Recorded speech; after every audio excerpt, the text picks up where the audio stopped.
Glen Meakem, Forever with Glen Meakem. I'm thrilled to be with you tonight, and welcome to the program. Welcome to tonight's podcast. And we're working out the I hope you like the introduction there. We're working out our exact kinks in our audio and our video tonight. But anyway, it's great to have you with us. And this is episode number 1 of Forever with Glen Meakem, the podcast about living a good life and leaving a great legacy. Now, I want to start tonight's podcast by telling you a little bit about myself. I'm the founder and CEO of a company called Forever. You can learn a lot more about my company at forever.com. But this show is about much, much, much, much more than my company. Before I tell you about that, I want to give you a quick version. I'm interested in everyone's story. That's one reason I started Forever. But I want to give you a quick version of my story so you know who I am, who I'm talking, who you're talking with. I was born in New York City and grew up outside the city in a large church-going family. Of course, neither of my parents were perfect. And if you watch this podcast over time, you'll hear more about that. But both my mom and my dad were great. And I was very blessed to grow up in a supportive family. I graduated from public high school in my hometown of Armonk, New York. Then I went to Harvard on a military scholarship. While there, I studied economics, government, and history, and I dabbled a little bit in math and science as well. After college, I served as an officer in the U.S. Army Reserve for 10 years total in the reserve, with a total of 2 years on active duty. That was after I had the military scholarship in college. During my 2 years of active duty, part of the time I had volunteered and I served in the first Gulf War in Saudi Arabia and Kuwait. So I'm a war veteran. And yes, so I'm a veteran of Operation, for those who remember, Operations Desert Shield and Desert Storm. And yes, my father, who I mentioned a moment ago, he thought I was crazy when I volunteered. He's a very patriotic man. He was a very patriotic man. He believed in military service, but it's hard when your child goes off to war. I started my career in business in product management at Kraft. It was called Kraft General Foods at the time. Then they dropped the General Foods. Then they added the Heinz, so now it's Kraft Heinz. But I earned my MBA. Then after that, I earned my MBA at Harvard Business School. So I went back to Harvard. And then after that, I joined the consulting firm McKinsey & Company, where I was a consultant. Then I left and I became a manager at General Electric. I was there for less than a year. And I served on Jack Welch's staff, which was a very interesting learning experience. And then right as I turned 31, I set off on my entrepreneurial path. So I always had the dream of starting a business and really growing that and leading that. I just always had that dream. And I had a great idea involving the internet. It was a company that had interactive downward price auctions over the internet to help large companies acquire industrial goods, all the stuff to supply a factory. And the company was called Free Markets. And so I left this great job working at General Electric, and I literally just left one day, my wife and I had some money saved up, but I left and started a company and had no salary. We had 2 small children at the time. And my dad thought I was crazy then too. So I started Free Markets in 1995. The first couple of years were really, really tough, but we got it off the ground and took it public in 1999. And we sold it in 2004. When I was 31 when I started and left GE and then started Free Markets. And interestingly, I'm now 61, so it's 30 years later, almost exactly 30 years later. And I've never worked for anyone else since. The last time I worked for anybody was at GE 30 years ago. So after Free Markets, I co-founded and managed a successful venture capital firm called Meakem Becker Venture Capital. And I hosted, this is important for this, I hosted a syndicated radio show and podcast once a week called Glen Meakem on the Weekend. And I really, really enjoyed doing that. Had a lot of listeners, and that went very well. But in 2013, I started working on I started working full-time on a new company, and that was called Forever, my current company, also known as forever.com. And I overlapped with the radio show and which was a part-time thing, and the podcast part-time thing, and my new internet startup, Forever. I overlapped for 2 years. But I stopped doing the podcast for 3 reasons. And I think there's some people who are going to listen to this first podcast who used to be radio show listeners of mine or podcast listeners of mine 10 years ago who would want to know the answer to this. Why did I stop doing that podcast radio show back then? And the reasons are three. Number one, I needed to focus. Getting a new company started, a new tech company, a new internet company started is a huge endeavor. And I needed to focus all my professional energy on forever. So that was the number one reason. Well, maybe not number one, but that was the first one I wrote down. The second was that I talked about history, economics, and politics on my my first podcast 10 years ago.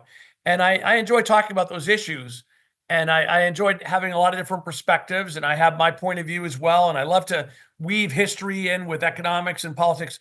But by 2015, the political world in my country, the United States, and other countries was just becoming so toxic.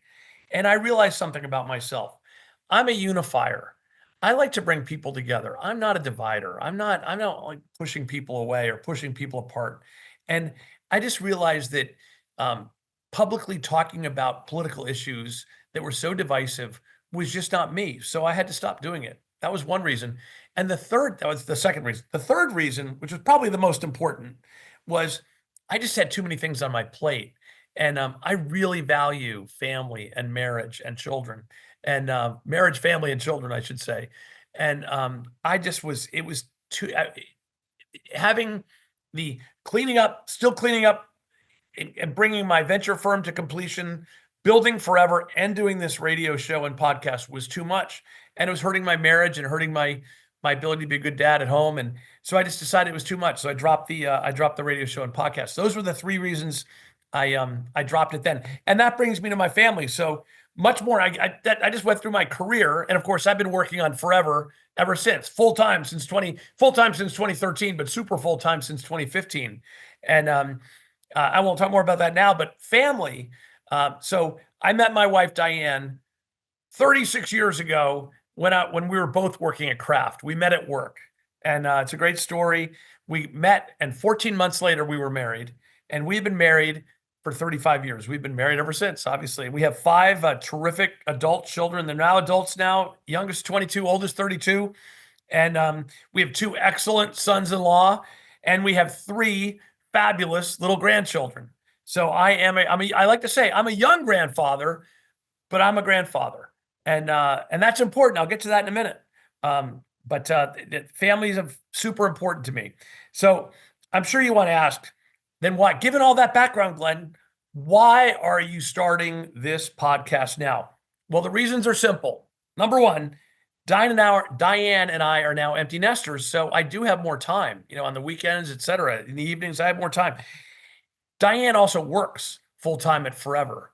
She's passionate about our print products, and she's got a wonderful taste and design eye, and she works full-time as a product manager at Forever. So it's kind of like we're back to the future. We met at work, 36 years ago, and now we work together. It's been 3 years that we've been working together full-time. So we see each other all the time, and that's really nice. And then among those other things, I realized something recently. I've been reflecting and thinking and praying, and I realized, yes, I'm an entrepreneur. Yes, I'm a leader, business leader. Yes, I'm a dad and a grandfather and a husband. Yes, I'm an investor. It's part of my life too. I'm an investor, but I'm also a communicator, and I have this itch to communicate. And I felt this calling for a long time to talk with people publicly, not about politics, but about the important things in life that aren't politics, things that are important to everybody. And I'll talk about those in a minute. And this brings me to the philosophy and purpose of the podcast. So first and foremost, and as I said, this is not a show about politics. This podcast is nonpartisan. I will never advocate for any politician or party. That said, from time to time, I may have leaders, if I can attract leaders from different stripes, different backgrounds, different countries on the show to talk about topics that are beyond politics. I might do that if we can do that. But again, it will never be a political show. I promise you that. I'll also promise you another thing right now. There will be no bad language. There will be gracious and respectful dialogue. And if we will cover topics sometimes that are very, very serious that maybe you don't want a child to listen to. If that's the case, if it's an adult only topic, which will be handled graciously and appropriately, but even still, I think that maybe it's not right for children, then I will let you know that. I will let you know in advance, and I will let you know during that show so that you can close those delicate ears. I'm very sensitive. Having raised 5 children with my wife and having 3 little grandchildren now, I'm very sensitive to that. So first, this is not a political show. It's also not, and we're going to talk about really important issues, but it's also not a religious show. And I want to let you know that too. I will not advocate for any particular religion. I will not proselytize. I will show respect for all religions. I will show respect for people who are not religious at all. That's just, it's for this. My company forever is for everyone. This podcast is for everyone. That said, I am a church-going Christian, and I will not hide who I am. I'm talking about serious. You'll see, we're talking about serious topics on the show. So the fact that I am a believer will shape my opinions, but I'll be open about that. And I think, even those of you who are complete atheists or maybe a completely different religion from mine, I think you'll appreciate the dialogue. And I will have people on the show with very, very different perspectives. And this is important because, as I said, the show's about important topics. So Forever with Glen Meakem is about living a good life and leaving a great legacy. That means we talk about health, managing money, investing, marriage, family, parenting, taking care of older relatives. We'll talk about serious issues like addiction. I was on a podcast. I was on a webinar just the other day with people inside my company, and I was telling about this upcoming podcast. And I was saying that I think that there's not a single family, maybe not within the nuclear family, but if you look at extended family, I challenge anybody to find a large extended family where there isn't at least one person in that extended family who struggles with addiction. And it's something that's taboo. We still don't talk about, and every family struggles with it, almost. And so I think, and my family included, and I'll tell those stories in the future and talk about the things I've learned. But the bottom line is that these things need to be discussed. See, this isn't political. This is about people. It's about things we all need to talk about, happy, wonderful things, and serious things, challenging things as well. Because to live a good life, we're not all blessed with a perfect situation. Nobody's blessed with a perfect situation. We all have challenges. It's about what you make of it. It's about what you do with your life. All right, I go on. So while many things are beyond our control, this is a show about taking control and doing the best you can with what you have to live as good a life as you can, to live a good life. I believe anyone can live a good life. That doesn't mean you're king of the hill or you're making $1 gazillion or have 12 children or what, but I think anybody can live a good life. And I think even if it's very modest, that's fine. I also want to point out, I do not have all the answers, but I'm curious. I'm very curious, and I will ask questions. I'll have many guests, and I'll ask questions. I also do have a lot of experience. At age 61, and I gave you my background. There's a reason I gave you that background. I have a lot of experience with life, and I will share that experience. Here's one quick story that sums up my approach, my thinking, my philosophy. So some of you have probably heard this story, others haven't, but I'll tell it to you very quickly. And it's this.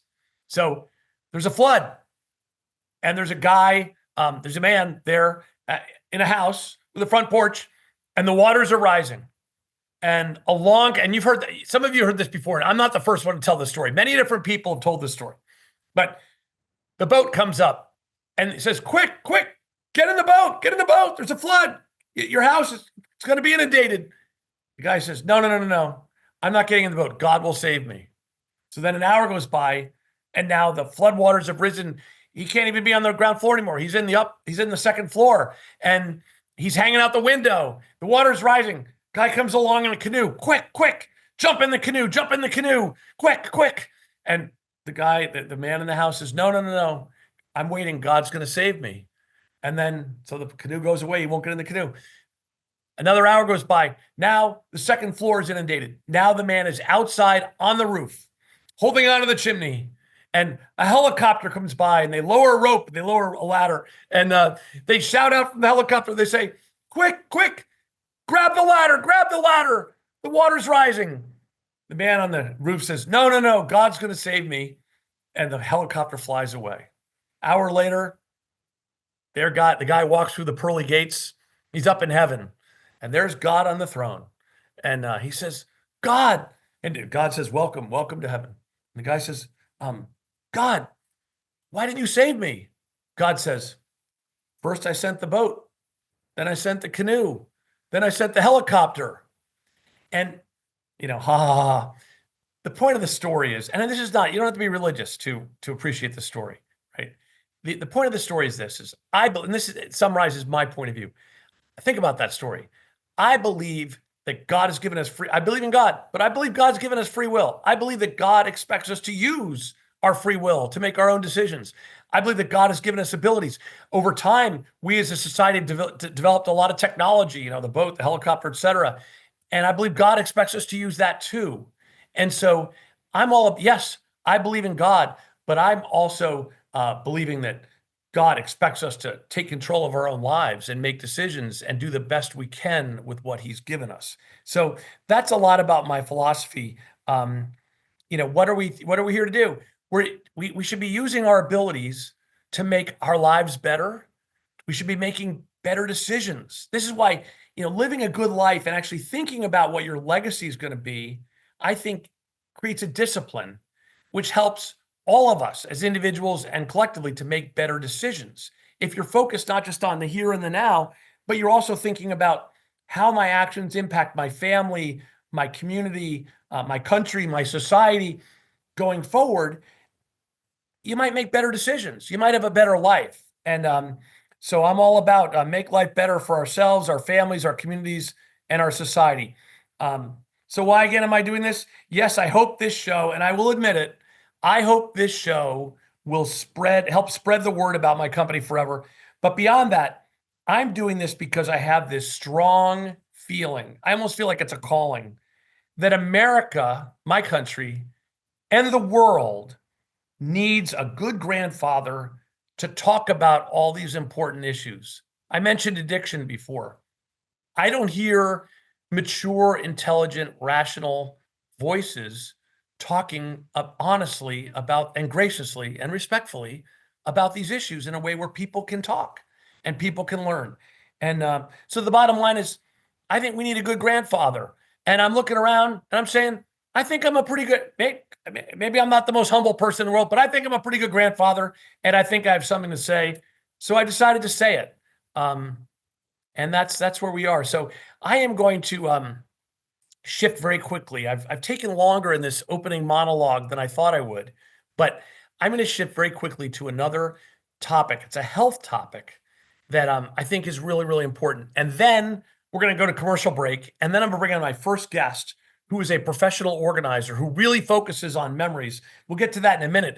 But before we do, a few minutes, but I want to mention an incredible book I read. And I'm mentioning this book because it has been such a life changer for me. Okay, the book is called Why We Sleep: Unlocking the Power of Sleep and Dreams by Matthew Walker. And I believe in the comments to the live webinar here, and I think on the video recording, which other people can see on YouTube, and I hope you're watching on YouTube too, that we'll have a link, and you can find out through Amazon or someplace where to get this book if you want to get it. But life-changing book. Why? Well, I got interested in health a number of years ago. And it really started when I read a book called Younger Next Year by Chris Crowley and Henry Lodge. Amazing book. And this book, to summarize quickly, emphasized a bunch of things, but 5 things I remember off the top of my head that were really important. Number 1, Crowley and Lodge said, you got to exercise. If you want to live a long life and a healthy life, you got to exercise a lot.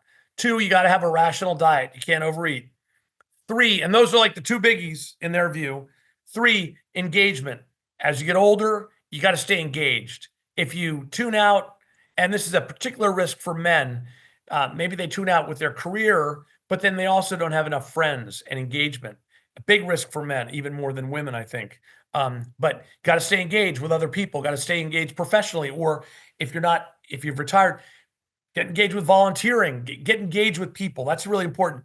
Another thing is going to the doctor and getting the necessary tests. If you don't go to the doctor, and there was a generation, particularly of men, who it was like it was toxic to go to the doctor. Go to the doctor is a bad thing. And my dad was a little bit like that. And I'll tell you that story later. But the bottom line is that, if you're not getting necessary tests done, even if they seem unattractive, you're not finding out about health issues early, and that can literally kill you.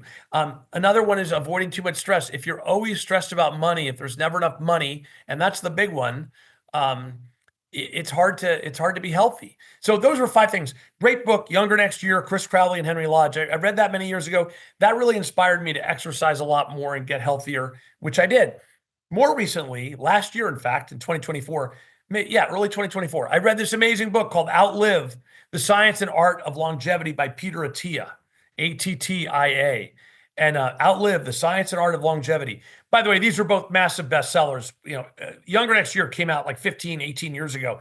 Outlive in 2023, 2024, but massive bestseller. Outlive, Attia talks about basically all the same things that Crowley and Lodge did. All the same things I just mentioned. But he talked about it in a more modern, more scientific way, which was great.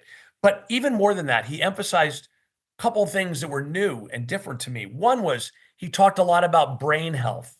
Now, 15 years ago, no one was talking about brain health. People were worried about heart disease, cancer, etc., which everybody's still worried about.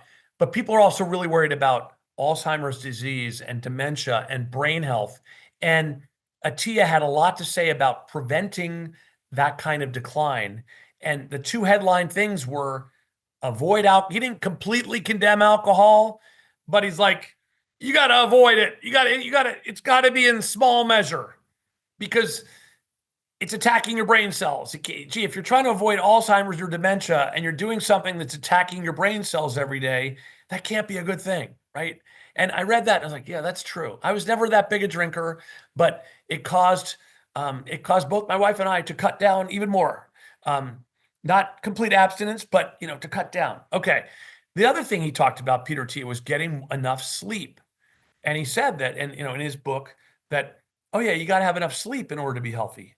Well, that was a real game changer for me, because I felt like I was always tired. Now, I will tell you right now that I realized about 8 years ago now, thanks to my wife and my son, that not only was I snoring, but I had sleep apnea. And I got tested, and I had, going back to the tests, having read Crowley and Lodge, I wasn't afraid to go get the test, but I got the test. It turned out I had severe sleep apnea. So I use a CPAP machine. And I broke my nose severely in high school. I think that's why my nostrils don't work that well. But the bottom line is that sleep apnea, the CPAP machine, and I'll talk about it. I'm not shy. A lot of people are shy about it. It's an old man thing, old woman thing. No. I've met a 28-year-old who uses a CPAP machine. Probably broke his nose in high school like I did. Anyway, it's just smart. It's just smart. If you need a device to get a good night's sleep, get the device. It's nothing wrong with it. No alcohol or drugs involved, right? Okay. But so I was doing that. But even still, I had always, go to sleep at 11 and get up at 5 to get my workout, or go to sleep at midnight and get up at 5:30, or go to sleep at, the point is that given all the strains and stresses in my life and all the different commitments, I frequently would get 5.5, 6.5 hours sleep. In fact, that was my normal thing. And I was kind of always tired. And so anyway, I was talking about this sleep that then I read Peter T. I started to try to get more sleep. And I was talking about this. And I talk, guess what? Surprise, shocker. I like to talk about things. Anyway, I'm talking about this with my kids. And my kids, my adult children, they're hearing, way too much of this. So my daughter, Claire, for Christmas last year, 6 months ago or 5 months ago, she gave me this book. And the book is called Why We Sleep. Why We Sleep, Unlocking the Power of Sleep and Dreams by Matthew Walker.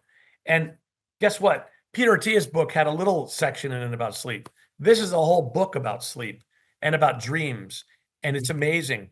And what did I learn in this book? Very quickly, I really recommend. I recommend you get this book. And I would recommend Younger Next Year. I would recommend Outlive: The Science and Art of Longevity. And I also really recommend Why We Sleep, because this was the leg of the stool I didn't have. I was worried about exercise. I was worried about diet. I was worried about going to the doctor. I was worried about, maintaining all those other balanced things in my life, but I wasn't getting enough sleep. And guess what? The book is full of amazing, and I will get this guy on my show here sometime to interview him, Matthew Walker. I'd love to interview him. But the bottom line is our children don't get enough sleep. As parents, my goodness, young parents, moms especially, do not get enough sleep. Professionals, busy professionals, and all of us who work, adults, with electric lights. It used to be, you go back 100 years, people used to sleep more. Now, you can be up all night. The lights are on, right? You can turn on the screen in your bedroom. You can watch TV. You can do whatever. And people don't sleep enough. And that's true of busy professionals, true of all these people working. And older people, even older people are trying to, sometimes sleep is an issue. People get to a point in their life where they have trouble sleeping. And so the book has a whole bunch of things to do. I don't have time for tonight to get into. If we ever get Matthew on the show, I'll interview him about all this. Managing light is really important. Managing caffeine or avoiding caffeine is really important. There's just a bunch of things. Getting the temperature down, cooler temperatures, easier to sleep. There's a lot. Going to bed at the same time every night. And then a big thing is this whole concept of sleep opportunity. The other night I didn't sleep well. I woke up in the middle. I couldn't get back to sleep for an hour or two. So I didn't sleep. I only slept 6 hours, not 8. But I gave myself an 8-hour sleep opportunity. If you're disciplined about literally, if you have to, set an alarm about when to go to bed, and don't turn on the TV or don't turn on a podcast or anything. Just turn out the light and go to sleep. Giving yourself that sleep opportunity really gives you the opportunity to have a good full night's sleep. But what does sleep do? Adults, at least 7 hours, preferably 8. Now you get to 9, you don't really need more than 9. There's a thing of sleeping too much too. But hey, between 7 and 9 hours, that's what an adult needs. Children need that plus that usually. But what does it do? It refreshes and washes your brain. The amyloid plaques and tau tangles that create and cause, they think anyway, Alzheimer's and other dementias. Guess what? If you sleep deeply for a long time, your brain is very active while you're sleeping, and it's washing and flushing and maintaining while you're sleeping. If you cut your sleep short, you're cutting all that maintenance and flushing and washing short. You're shortening your life if you don't sleep enough. Another thing is that while you're sleeping, your brain is rewiring. So you're connecting ideas and you're connecting thoughts and you're storing current memories and into longer term storage. There's all this stuff going on. And then if you don't, if you only sleep 6 hours, you're not going to be as fresh and as sharp as if you slept 7.5, 8 hours. If you sleep only 4 hours, it's worse. And by the way, more people die, and I know this data for the United States. I don't know it for New Zealand or Australia or Canada or other countries. I saw someone from Taiwan is listening or watching. I don't know the data for all these countries. I will bet you though. Here's a hypothesis. I bet it's the same. More people die in the United States from car wrecks associated with sleep deprivation than alcohol. Okay, so sleep deprived drivers kill themselves and other people at a greater rate than drunk drivers.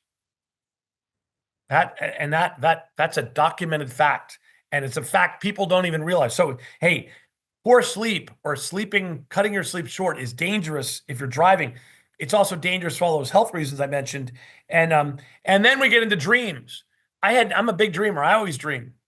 I had no idea. And there's this whole sleep cycle where you have non-rapid eye movement sleep, the really deep sleep, and then you get to the shallower rapid eye movement sleep, and then you go back. If you have an 8-hour night's sleep, you'll do 4 different cycles.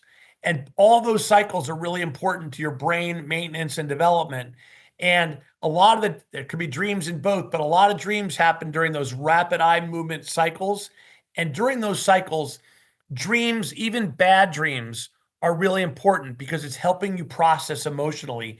It's also helping you problem solve.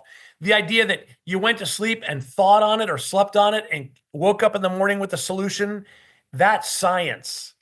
That's not just some weird, wives' tale or something.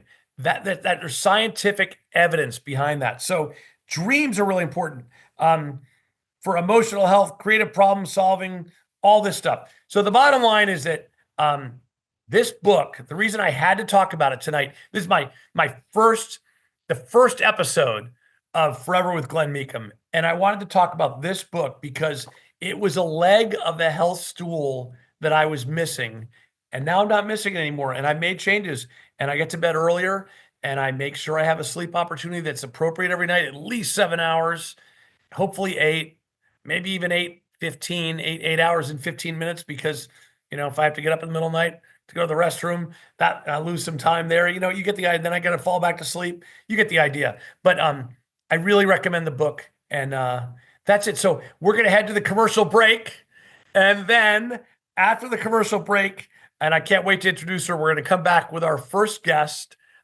Lisa Kirkley. With that, let's go to the break. What is forever? It's seeing your parents' wedding day for the first time.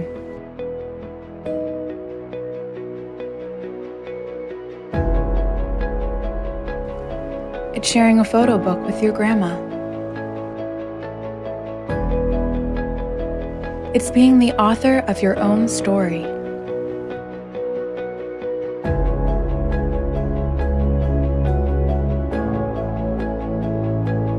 And it's passing that story on. It's the first moment, the last moment, and every moment in between.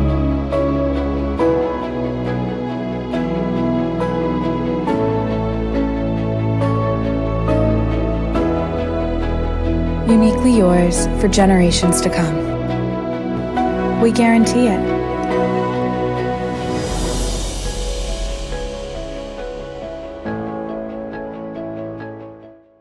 Well, I just love that video. I hope you love it too. I just love that video. That's why we had to show it to you tonight. And of course, Forever is our sponsor. And so we'd like to thank the company for sponsoring this podcast. And with that, I'm going to welcome my first guest tonight. And her name is Lisa Kirkley. She lives and works in Oklahoma, and she's the owner of a photo and memory organizing business called Photo Solutions Forever. She's also a senior executive ambassador with my company, Forever. And she's the author of a book available on Amazon called Organize Your Memories, a complete guide to photo organizing by Lisa Kirkley. And Lisa, welcome to the show. Thanks. Good evening, Glenn. Good evening. Great to have you here. So you serve a lot of different clients, and I guess I forgot to mention it. I got so wrapped up in other topics, but of course, yeah, part of living a good life and leaving a great legacy is actually taking care of your memories and being able to share those memories with friends and family now and in the future. So I'm curious, you're in the business of helping people organize all those memories.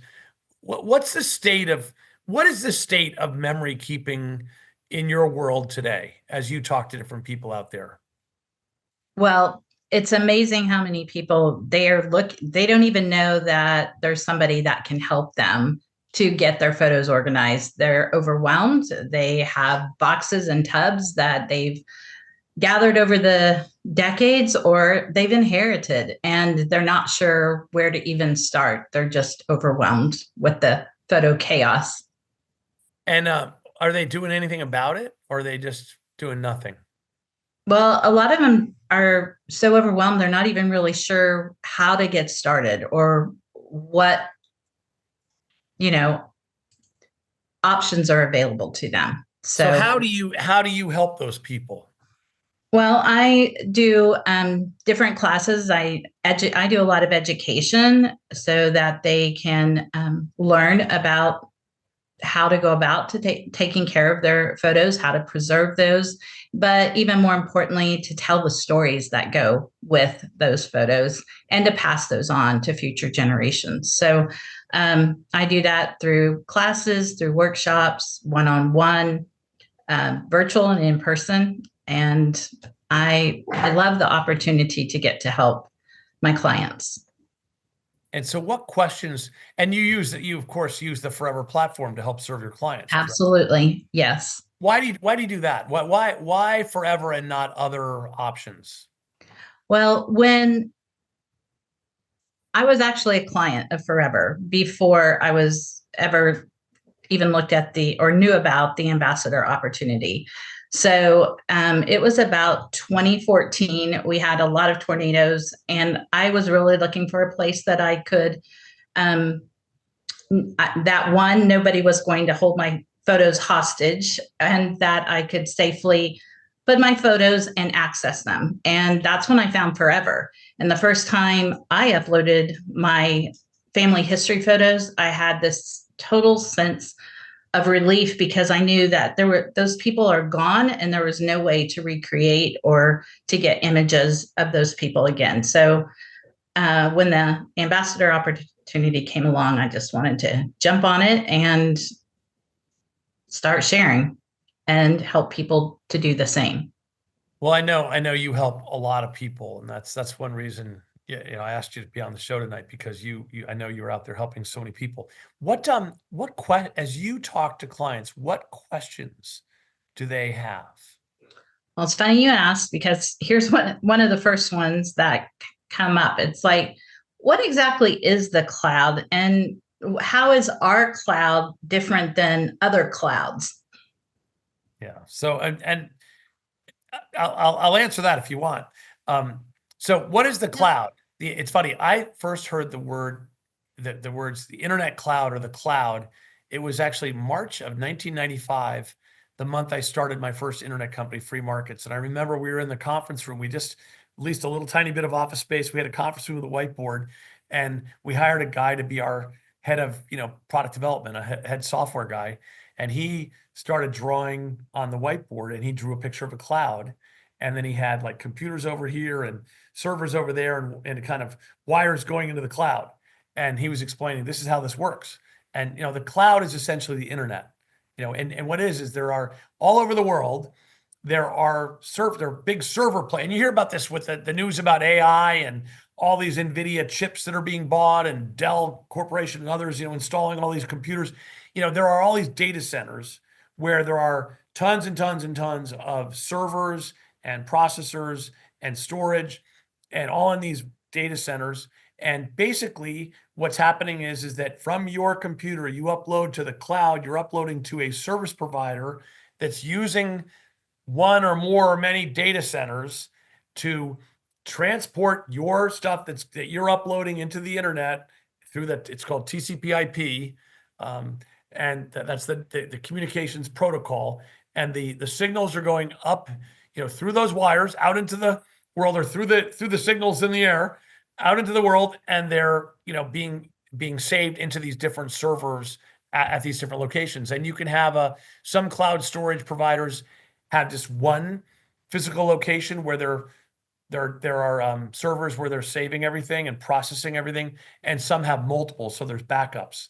Now, many companies like iCloud and Google Drive and many others, Amazon, they basically will rent you space. You could rent 100 gigabytes of storage, or you could rent 500 gigabytes of storage. And the typical model is iCloud, same 250 gigabytes of storage, whatever. The typical model is you, the consumer, will pay them on your credit card, or, Apple Pay or something, X amount of dollars per month to rent your little bit of space in the cloud. Essentially, you're renting some space on some of those servers to save your photos and your files and things. And of course, it's being professionally managed. It's a lot more secure in a way than your own computer, because your computer is susceptible to tornadoes and floods and fires and all that stuff. These data centers, they're incredibly robust and secure. And so, and they're changing out the servers all the time, and the tech is set up so that it's not literally one box where your stuff is being saved. It's being saved across different machines and stuff. All right. So, but you're renting your little piece of space, and if you stop paying, then your stuff, your material is deleted, and maybe they try to get you back for 12 months or something. But if you don't respond and you don't pay the monthly fee, then they delete your stuff. And because it does cost some money to store these materials. Our company Forever is different. in many ways because we provide permanent cloud storage. And essentially what Forever is it's a business institution, been around now for, going on 13 years, or 12 since we went live, but 13 since I had the idea, where you don't pay just for 1 month. You don't rent, you buy. And whether you pay upfront one-time payment for 50 gigs, 100 gigs, whatever, or you do a payment plan, you are actually paying enough money that you're not just paying for this year's storage plus the profit for the company. You're, for Google or iCloud or whatever, you are paying enough that the majority of the money goes into what's called the Forever Guarantee Fund, which is a long-term endowment like a university has or like a life insurance company has, a long-term like reserve fund. And that is invested to create dividends and interest and capital gains.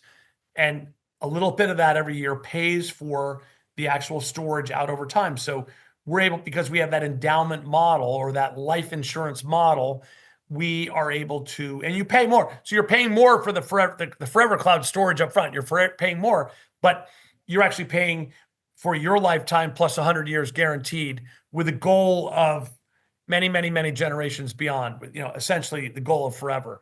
And that is unique in the market. And then because we're enabling clients to save all their stuff in one place, one permanent digital home in the cloud, in the Forever Cloud, then we provide all the other memory keeping services, like being able to digitize all the old stuff, or being able to back up your phone for all the new stuff and see everything on your phone or on any device, and then being able to design and print photo books and holiday cards and wall art and all that kind of stuff. And so we provide and tell the stories and save the stories. We provide complete memory keeping all in one permanent place. So that's why it's unique. Sorry to go on. That was a long-winded answer to your question, but I have never been accused of being short-winded.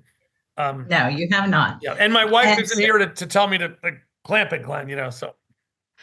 So you kind of went into my second question a little bit about how can forever really be forever? How can you give that 100, your lifetime plus a 100-year guarantee?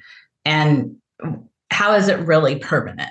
That's probably the hardest thing that people don't understand. And like you said, it's something no one else does. And so it's a whole new concept. It is a whole new concept, and it's hard to explain. But and I just took a shot at it. Basically, we're charging enough that a small little portion of what people pay, if people pay us, let's say what, $899, I think is the number, for 100 gigabytes of storage. A small portion of that is going to pay for this year's storage. A slightly larger portion of that is going to pay for all the marketing and sales cost it took to get that client. And then the majority of the money is going into the Forever Guarantee. The majority of the value is going into the Forever Guarantee Fund, where that's a diversified investment pool, and that over time is generating enough income. It's generating enough return. And the way we do it, the basic benchmark is this: is that the goal is to generate an 8% average annual return, which is very reasonable for professionally managed money, which this is. And then inflation, so 8% minus 3% for average inflation over many years, and then minus 4%, which we distribute back to pay for that year's storage and maintenance, leaves, so 8 minus 3, it's actually 8 minus 4% for that year's storage and maintenance. That leaves 4% gain. Well, that's a nominal after inflation gain. And really, you need 3 percentage points of that just to make up for inflation. And then 1 percentage point is a real increase. So the way we have this designed is that even if we get no new money in for new storage, the fund will grow over time and finance your storage as a Forever Storage owner. But of course, Forever's growing, and we keep getting new people in, and people keep buying more storage, so it keeps growing that way. And so yeah, it's kind of like a combination of, the idea I had was to combine thinking around a consumer internet company and a consumer cloud company with essentially a life insurance company. I'm actually on the board. I've been on the board for many years of a large health insurance company and healthcare provider. And I've learned a lot from that about how insurance companies manage their money. And so it's a little bit like, we're combining the thinking of how an insurance company works with how a consumer internet company works. And that's what you need in order to have your memories saved. If you're counting on books and tubs to save your memories long term, they're at risk. If you're Absolutely. counting on temporary cloud, big tech temporary cloud storage, it's definitely at risk, because if you get Alzheimer's or get dementia or die, and we're all going to pass away at some point, right? And there's nobody there to pay the bill, all your stuff's going to get deleted. And we want you to be able to enjoy and share your memories today, but we want your grandchildren and great-grandchildren and great-great-great-great-grandchildren to see those memories too. And in order to do that, you need to hire a professional organization that's going to last all that time to do it. So it's like, my vision is to create like MetLife for the internet is what I'm doing. And I love it. And thank you. I love knowing that the work that I've done for my family to preserve our history and our photos and stories can be passed on to generations. So that's my last question. So a lot of times clients will ask, well, can they add more to my account? Or when I pass, can I pass my account on to them to continue to use after I've made that investment? And the answer is yes. So it's a nuanced answer, because even after you're gone, the way our terms of service work is, even after you're gone, even after the client has passed, the client still owns the account. Our agreement is still with the client to maintain, we're the guardian of her memories. We're Forever as an institution, Forever Inc., the company, our mission, our role for that client and every client is to guard her memories for the future. And her memories are his memories, obviously. And so we do have an account manager role where you can grant your child account manager status and they can continue to upload stuff. They can continue to manage the account, but ultimately they'll pass away too. And Forever will be the guardian to make sure that even if the family forgets that Forever account is there, your great-granddaughter searches for it in 70 years, she'll find it at Forever. And she proves she's the great-granddaughter, we will grant her the friends and family access that you have authorized. So, and no one else is even thinking about this. Yeah, I love it. And it truly is peace of mind knowing that no matter what happens to me, that all the work that I've done, it is there. It's not going anywhere. There's such amazing peace of mind knowing I own a piece of the cloud thanks to you. And and not only just that I own it, but my family truly owns it. Yes. Well, Lisa Kirkley, you are fabulous. You have a great business. You're a great person.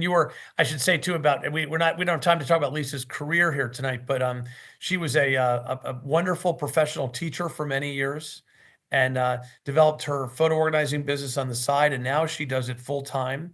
And we're thrilled that you do that. I know you're helping many, many people in the state of Oklahoma, but in many other places too, because I know you serve clients near and far. So Yes. thank you for being with us tonight on my first show, on the first episode. I feel honored. Thank you, Glenn. Well, I'm honored to have you. Thank you very much, Lisa. With that, we're going to go to commercial break. At Forever, we're on a mission to digitize and preserve your precious memories. With the newest and most secure facility in the world, we offer the highest quality, highest value digitization service. We have state-of-the-art equipment and an expert team, so we can digitize anything. Old videos, films, cassette tapes, negatives, photographs, documents, even scrapbooks. Send us your old memories and we'll digitize them all. You'll be able to see and hear online, share with your friends and family, download wherever you want, and save for future generations. Of course, we'll also send back your originals. To start, go to forever.com. Yes, that's right, forever.com.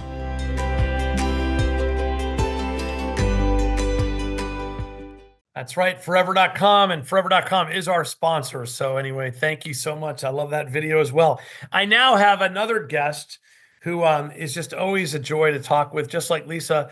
Our next guest is a tremendous joy. Her name is Tameka Bond. I call her the one and only Tameka Bond. She lives with her husband. Her husband's name is Howie, and they live together with I think they still might have a kid under their roof, or maybe We not. do. Okay. She It's lives New York City, all of them. That's right. It's expensive there, but she lives together in New York City in the borough of Queens. And I asked, and Tameka is a member of our team at Forever. She is actually director of our Pixels to Pages community, our memory keeping community, which is great. And Tameka does an amazing job with that. But the reason I asked Tameka onto the show tonight is, in addition to her incredible personality and TV presence, which is legendary, Tameka has an interesting career story. Another, of course, what is this show about? Living a good life, leaving a great legacy. It's about health. It's also about, I mentioned careers and about managing your career. And that's another, whether ourselves, our children, our adult children, it's a big issue. And we'll get into it. But Tameka, tell us the story. Tell us a little bit about your story and your career and how you got to where you are. Well, first, thanks for having me, Glenn. I'm honored to be on the first podcast. So this is exciting. I love being a part of firsts. So, um, yeah, just to say, I am definitely going to enjoy telling you how I was able to turn my hobby into my profession. Um, It really started out when I graduated high school. I got a job in a law firm as a file clerk, but I had no intentions on going into law. I always wanted to be a teacher or a doctor, a pediatrician. So I was going to St. John's University, and very quickly, organic chemistry told me I was not going to be a pediatrician. But that's when I turned to law. And I was very, very good at it. I was working in a law office, and I worked my way up in this law office. And there were some great people there, but it wasn't a happy place. It was a place that enabled me to take care of my family. I had a young family, so I was able to get to my family fast, but it wasn't a happy place for me to be. And for multiple reasons. One is I wasn't doing happy law. The type of law I did mainly centered around evictions. I evicted people for a living. Landlords weren't happy. They weren't getting paid. Tenants weren't happy. They were being evicted. I did matrimonial. They're not happy. They're getting divorced. I did some estate work, and it's just all parts of law. The customer wasn't happy, at least in my experience, what I was doing. And the attorneys weren't happy. And to some extent, while I had some really great coworkers that will be friends for life, there was a toxicity to the environment that I was in, so much so that I had to make a change. And there were two key moments in my life that pushed me to making this change. One was from a friend, Jan McCollum, and one was Steve Harvey that I don't know. And I just remember trying to find happiness in my hobby and scrapbooking. And I remember having a conversation with Jan, and I said, Jan, I just really can't make my craft business go anywhere. My family says Black people don't scrapbook, right? I'm African American. They said Black people don't scrapbook. So my family didn't support me. And honestly, your family's your first go-to when you're trying to do a business. And Jan said to me, she said, Tameka, you can do anything you want to do, including prove them wrong. And I was like, like, including prove them wrong. And that just really got me thinking. And that's at the same time we were building Pixels to Pages and what would eventually become part of Forever. But then years kept going by. I was very complacent in the job that I was in. And I had to make a change. I just had to make a change. And I was just surfing Facebook, and this video came up, and Steve Harvey is talking, and but it was a cartoon. He was talking about jumping. And I had this little excerpt, I had to type it so I could say this to you, because this is what told me I needed to stop being complacent and go for my dream. Steve Harvey had said, God gave everyone a gift. If you never use your gift, you're just going to work. And he goes, getting up every morning, going to a job that you hate. And I'm like, he's living my life. Like, how does he know this? Getting up every morning, going to a job that you hate, that ain't living, man. You're just existing. You gotta start living. And he goes, and when you jump, the parachute might not open right away. You might fall, get some bumps and bruises, but the promise of God is that the parachute will open. But the only way to soar is to jump off the cliff. And that is when I decided I needed to leave my position as a paralegal. And my husband was behind me 100%. He said, Mika, you got 3 months to make something happen. You can quit your job. You got 3 months to make something happen. Thankfully, Glenn made something happen for me. But I was really... I was not living. I was just existing. And hindsight, I look back at what I was doing. I was going to work every day, waking up, not happy, going to work, trying to find some joy in my coworkers, getting a paycheck, putting the entire check towards childcare. Hindsight tells me I should have been a stay-at-home mom. I would have kept more income into my household, because that was a stressful thing as well, having enough money in the household. But I was spending money to go to work. I put us in a negative by going to this job that I hated. And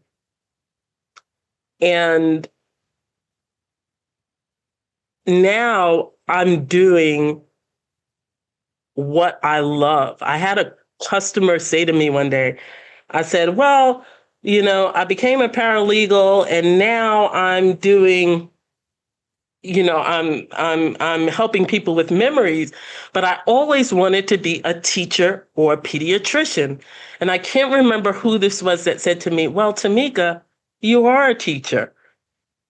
And I was like, oh yeah, since I was 6 years old, I wanted to be a teacher or a pediatrician. Those were the two things. My cousins hated playing with me because they'd come over and I'd say, let's play school. Here's some homework. They didn't like it. But I became a teacher. So the path, that those childhood dreams where you think about what you want to be in the future, I did become my original goal. And I'm living in my gift, because clearly my gift is creativity and teaching. And I love what I do every day. And those in the community that actually see me, I'm actually in Birmingham about to meet with another 40 people tomorrow, all memory keepers. And it's a perk of my job. I'm living in my gift and I'm enjoying every moment of it. Wow. Wow. You told me this story. You told me part of this story before, but I never heard that whole story. And I got to tell you, it's moving. It's really moving. And Steve Harvey, I had some other quotes I was going to use, but he just took my breath away. He said it all, and you said it all. I mean, it's just we Yeah. can't. Yeah, we're not meant to live doing something we hate. We're just not meant to live Yep. that way. He said, "Don't just exist. You gotta." And he said, "Everybody's not going to be a performer or a TV star." You know, he said one of his friends, all this friend wanted to do was cut grass, and they'd go, "Hey, man, let's go out and hang out." This friend would only want to cut grass, and he was good at it, and that was his gift. And he has a $4 million business living in his gift. So a gift doesn't have to be, oh, I'm a movie star. Oh, I'm Beyonce. Living in your gift, everybody's gift is different. And Absolutely. mine is teaching. Absolutely. I told you when we were preparing for this, I told you that a professor of mine once said, giving some advice, said, you got to have stick-to-itiveness. In order to be successful, there are going to be times where you have to stick it out, and you may not love your job and you got to stick through it. But he said, but this is the big thing. He said, 2-year rule. If Mhm. let 2 years be the it's okay to like do something hard that you don't really want to do for 2 years if you think that's going to really push you forward in your career or your life or whatever. But beyond 2 years, life is just too short. You got to like have a limit and start looking for that next job. If you're not, to your point, if you're not living your gift, it's time to move on, Yeah. you know? Yeah. So I am so glad that you followed your own heart and your own brain and Steve Harvey's advice. And I'm so glad Yes. I'm so glad your incredible husband, Howie, who was a great guy. I'm so Yeah. glad that he only gave you 3 months, but at least he gave you He 3 gave me months. 3 months. That was it. Yeah. He was, and he was counting. I'm sure he was.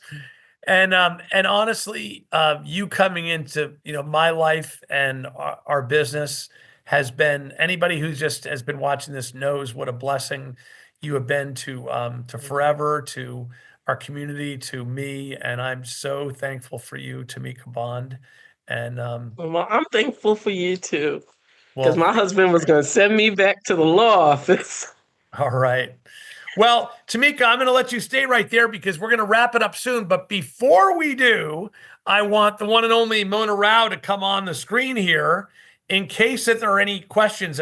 During this whole podcast, I have been too fixated on the people I've been talking with and on my notes to look at any of the Q&A or many of the comments. But Mona, are there some key questions that came up that you'd like me to answer or that Tameka could answer?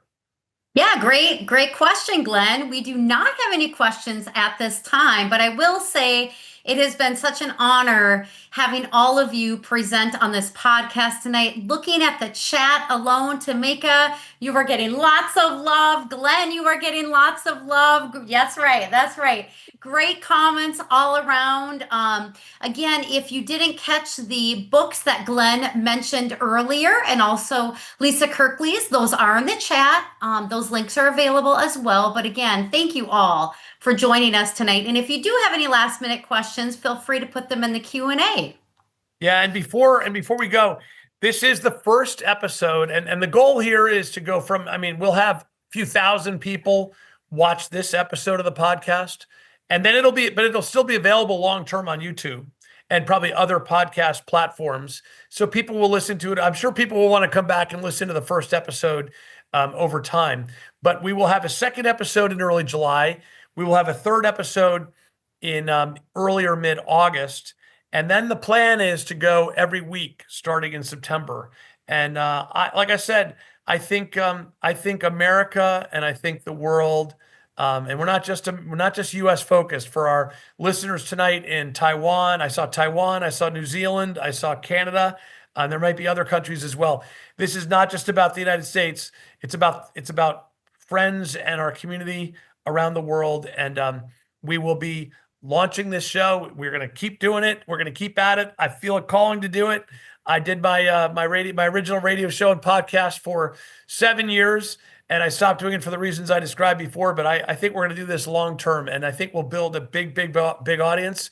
And new thing, if people want to reach me, I have a new podcast email address. It's just glen@forever.com. So GLEN@forever.com. You can send me comments. You can send me questions. You can send me suggestions for topics or suggestions for guests. Love to hear from you at glen@forever.com. That is exclusively my podcast email. And I'm just thrilled to be here with you tonight. I'm honored and humbled that you joined us. And thank you so much, Tameka, Lisa, Mona, Elizabeth, Heltzel in the background. And thank you all for, and of course, Megan Blondeau and also Vince Rebernick for all the great work on the videos. We appreciate everybody who's contributed to this first episode of Forever with Glen Meakem. And we hope you'll be with us in future episodes. And again, thank you so much for joining us tonight. Take care. Bye now.